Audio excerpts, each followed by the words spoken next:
Alright, so in our last video, we talked about how to relate these kinematics equations using calculus, how we took the derivative of x with respect to time to get velocity, the derivative of velocity with respect to time to get acceleration. And we said, okay, we could write our position x is equal to our initial position, where you start at, plus your initial velocity times time, and then this 1/2 at squared term where a is our acceleration, and it's constant because these equations are valid for constant acceleration problems. And we said, okay, well the derivative of x with respect to t is the change in position over the change in time, which is our velocity. So our derivative, or our slope of the position graph, gives us velocity. This derivative with respect to time became 0. This derivative with respect to time became v naught, and this derivative with respect to time, well, we brought the 2 down, canceled with the 1/2, we were left with at. So our velocity was the initial velocity plus acceleration times time, or the change in velocity times the time. Okay, then we said, well, the derivative of velocity with respect to time gives us acceleration. How does velocity change over a change in time? Well, that's our acceleration. Of course, there's no term here anymore, but the derivative of v naught with respect to time is 0, and the derivative of acceleration times time with respect to time is just a, our constant acceleration. Okay, but now I want you to think, what happens when our constant acceleration is 0? We have no acceleration. We are in a constant velocity situation. Acceleration is 0. Well, this term's going to go away, this term's going to go away, and this term's going to go away. All our accelerations are 0. And in this case, we see, well, acceleration 0, our velocity is constant, it's not changing, that's why we have no acceleration, and our position is just our initial position plus whatever our constant velocity is times time. So we're going to do a few quick graphs of those before we introduce this sort of acceleration term over here. So we write, in constant velocity problems, we have sort of two key equations that we're using now. Our x equals our x naught plus v naught t, or in this case, I'm just going to write vt because v is constant. But you can still think of it as, well, the initial value v naught is constant, so if you want to put v naught, that's all right. And then our velocity is just the derivative of this equation. Well, that's a constant, so it's 0. And this, with respect to time, is just v. This is our constant. Okay, so these are sort of situations where your car is driving at a constant speed, a person's walking at a constant speed, someone's running at a constant speed, something constant. And velocity just gives us that speed with a direction, so whether it's positive or negative. Okay, so we're going to consider a few different cases pretty quick. Let's say you have an initial position that's positive and an initial velocity that's positive. Well, when we draw our two little graphs, position versus time and velocity versus time, we come in here and we say, all right, I start at some initial position x naught, and then my x equals x naught plus vt. Well, if t is this axis, v is our slope. How is our velocity changing our position in time? Well, velocity times time gets us our position, right? We have some sort of delta x over some change in time. And this rise over run is just our slope v. Slope is positive velocity. So then when I come down here and say, well, what's my velocity versus time graph? My velocity is constant. And in this case, we said it was positive. We have a positive increasing slope. So our velocity is just this constant positive. That's not too bad. So now let's say we take the case where we have an initial position that's positive, but our velocity is a constant negative. Now when we draw our little charts, position versus time and velocity versus time, we get an initial position starting up here that's positive, but then we're moving in the negative direction. We have a negative velocity. So we decrease our velocity. We change our position. Our velocity is constant, right? This slope is a constant negative, but our position is going backwards, right? You started here at this positive, but you're moving in the negative direction. So your x is going backwards. You are changing backwards in time. And then when we graph our velocity, well, we said it was a constant negative. This is a constant negative slope. So our velocity is just a constant negative down here. And notice in both of these cases, as we talked about in the previous video with calculus, this is just the derivative. The derivative of this graph gives us our velocity. Derivative of position time gives us our velocity. Derivative of position time gives us our velocity. Derivative of position gives us the slope. It's lovely. Okay, so now let's consider just two more quick cases. Let's say our initial position is negative, but our initial velocity is, or our constant velocity is positive. Then we get a position time graph and a velocity time graph, where we start out with a negative initial position. And because we are moving with a constant positive velocity, we are increasing our position in time. Every time step you go a certain distance. Every time step you go a certain distance. Every time step, certain distance. So our slope here is that positive velocity. Kind of like if you looked at this as a y equals mx plus b. X in this case is our time, m, our slope, is velocity, and then b, that intercept, is our initial position. So we've got this nice line graph. And then when we do our velocity, well, our velocity was positive. You can see this is a positive slope. So we draw our velocity as a constant, positive, nice flat line. And just one more to make sure we feel really good about this. We've done a positive position and positive velocity, a positive position and a negative velocity, a negative position and a positive velocity. So finally we need to do a negative initial position and a negative constant velocity. When we do this, we draw ourselves a nice position graph and a velocity time graph. We say I started with a negative initial position, and I am moving backwards with a constant velocity, constant negative velocity. So I'm going to draw my graph like this. My slope here is that constant negative velocity. And then when I come down here to draw my velocity graph, well, it was negative. This is a constant negative slope. So I have a constant negative graph for my velocity. Okay, now this is all great and very important to understand, right, that you're doing the derivative to get your change in position relative to your change in time will give you your velocity graph. And because this is a constant slope, we get a constant graph for our velocity.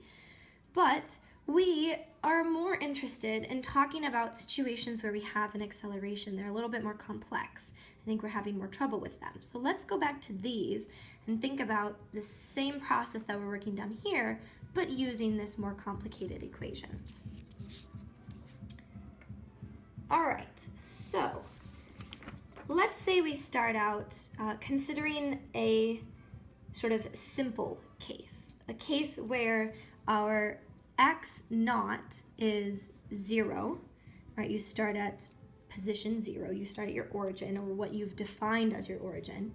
You start out with an initial velocity of 0, so you are not moving when you start your time interval, and your acceleration is positive.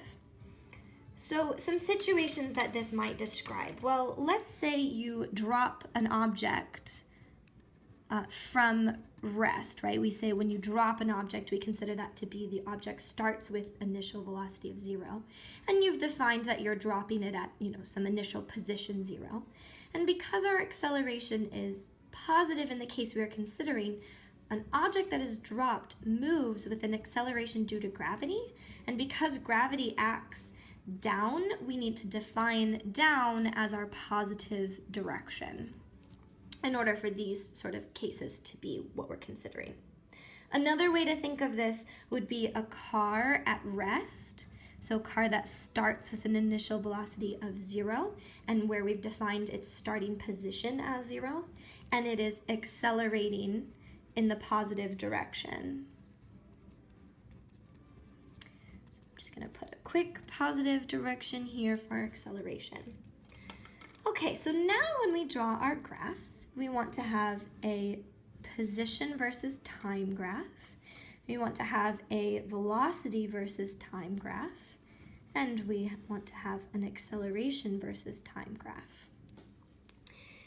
And in class we drew this. So you start out with an initial position of 0. You start with an initial velocity of 0. And remember, velocity is just the slope of the position graph. So the slope right there is 0. Slope V0 is 0 at that point. But of course we have an acceleration term, so our graph is increasing because remember our position is x0 plus b0 t plus 1/2 at squared. We said, well, that's 0 and that's 0, so we're dealing with a case like this. So we are changing our position in time, and because it's a t squared term, it's a parabolic graph. We're going to start with an initial velocity of 0, but then rapidly increase with that acceleration. So we are accelerating every second. We are increasing at that constant acceleration. So our position is changing parabolically with respect to time. Okay, for our velocity, we said, well, for this kind of equation, our velocity derivative of this position, the velocity is v0 plus at, initial velocity plus acceleration times time, because this represented the change in our velocity. But of course we said this was 0, so v is just at. Our initial velocity starts at 0, right? No initial velocity. And we're increasing with a positive acceleration every sort of second here. That's our change in time. So this time, the slope being a positive acceleration is this nice straight slope for the velocity graph, whereas before we had it for our position graph. Remember over here, constant slope was for position, so velocity was constant. But now we're saying, no, our velocity is a constant slope, so our acceleration is the constant. And it's a constant positive. Okay, so that was the case where our position started at 0, our velocity started at 0, and we were accelerating. You know, a stone being dropped, but we've defined down as our positive direction, or a car that starts at rest and then accelerates off in the positive direction. So velocity started at 0, it had a positive slope, which was our acceleration. And we can just write a quick little a is constant over here. Okay, so let's now consider a different case. Let's say, very similar, we're going to have initial velocity 0 and acceleration this time being negative. So I'm going to just slide us down here. We'll do initial velocity 0, acceleration will make it negative, and just for some fun, let's make our initial position, some sort of value. So it'll be a positive initial position. You've decided to define the start as a number, not just 0. Okay, so this might be something like, since we're starting at 0, maybe you are dropping an object from a height, which is your x0. You drop it from an initial height. And because our acceleration is negative, we'd say, well, dropping an object, it's acted upon by gravity. And when acceleration is negative, that means we've defined our up direction as positive because gravity acts down towards the earth.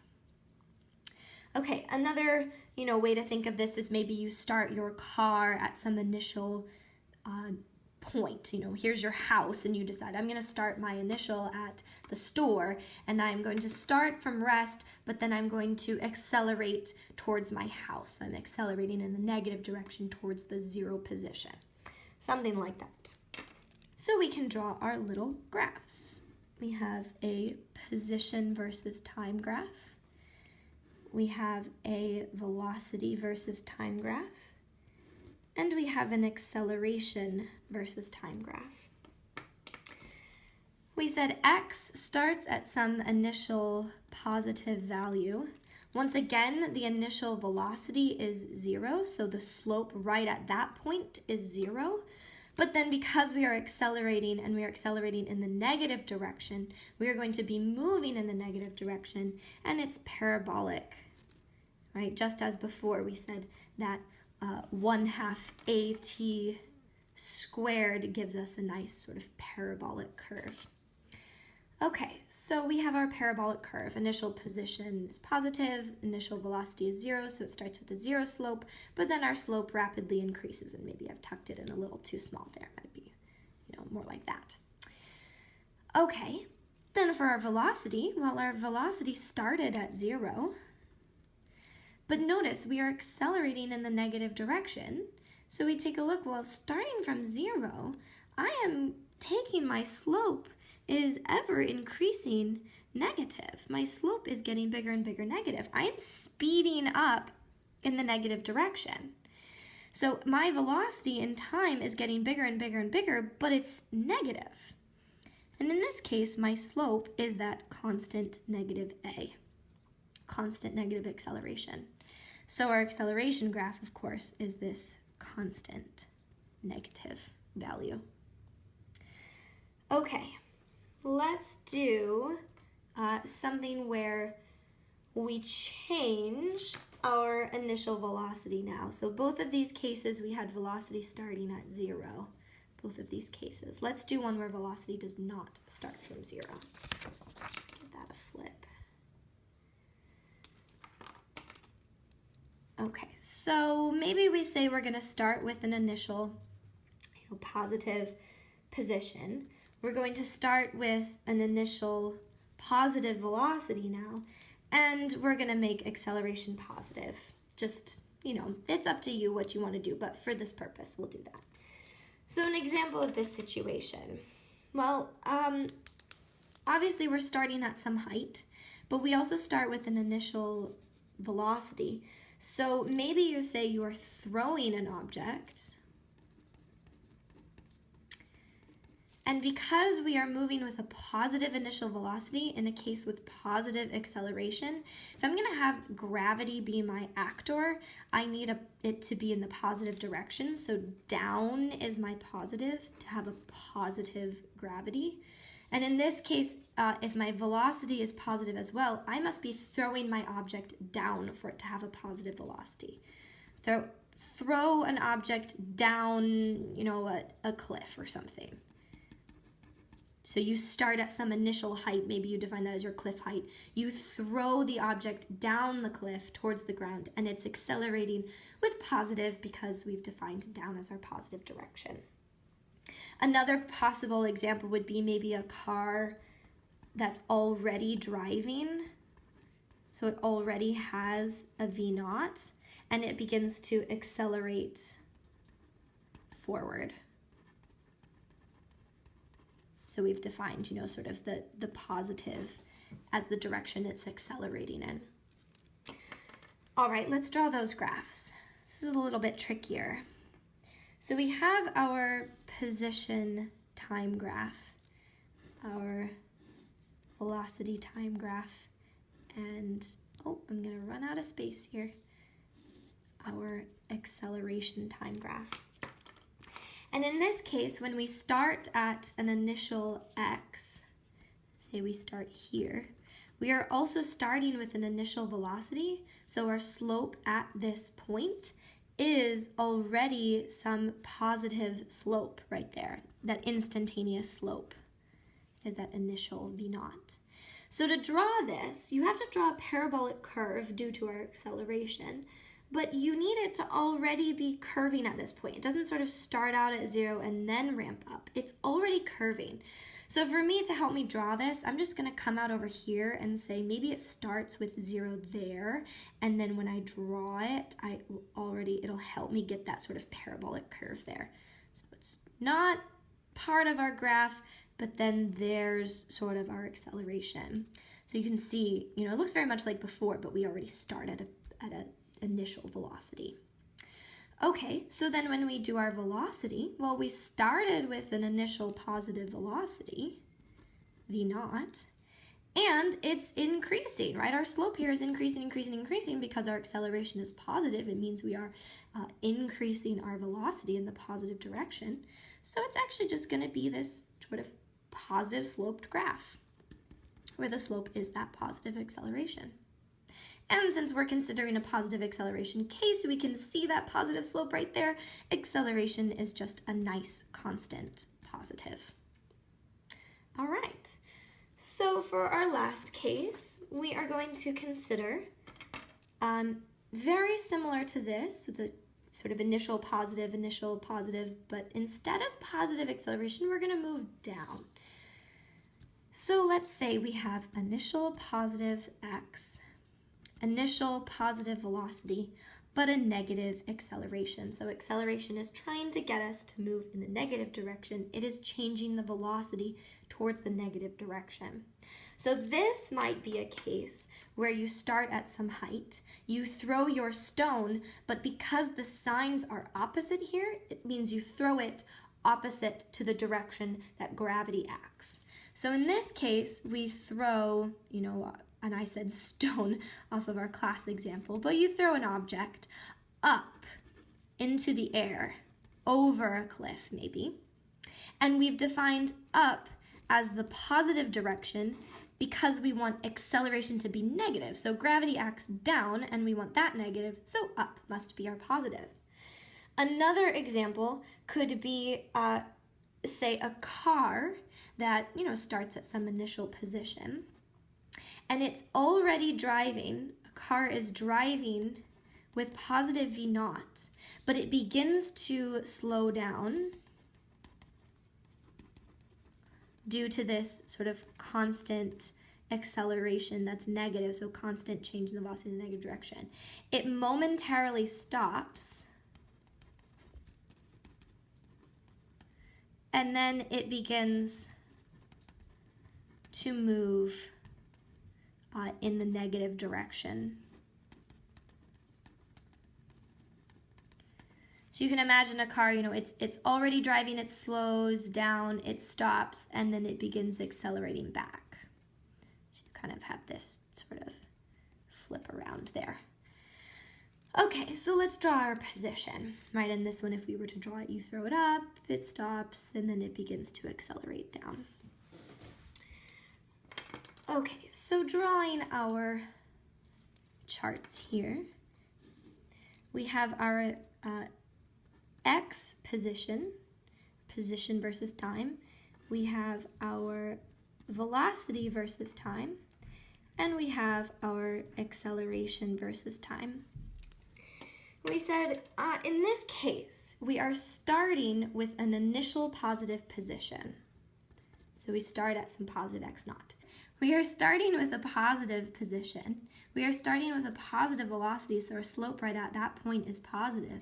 But we are moving, overall, we're trying to accelerate in the negative direction. So our acceleration is going to try and wrap us back this way. We have a negative sort of parabolic graph here. Instead of parabolic up in the positive direction, now our negative 1/2 at squared means our parabolic function is curving back down. We're going up, up, up, up, up. We stop, right, someplace where v equals 0 at the peak. And then we are going to begin to accelerate down in the negative direction. So initial x is positive, initial velocity is positive, acceleration is negative, it slows it down, it slows it down, it slows it down, it hits the peak, and then acceleration begins to increase our speed in the negative direction. So graphing our velocity graph, well, we need to make sure we take note of that key location where the peak tells us our velocity is 0. It was going up, up, up, up, up. It stopped temporarily, just for a second, and then it begins to pick up speed back down. So we start with an initial positive velocity, v naught. We hit at the peak, we hit a slope of 0. It's not moving, so our velocity is 0 at that point. And then, of course, down here we have, some increasing negative slope, so our velocity is picking up speed.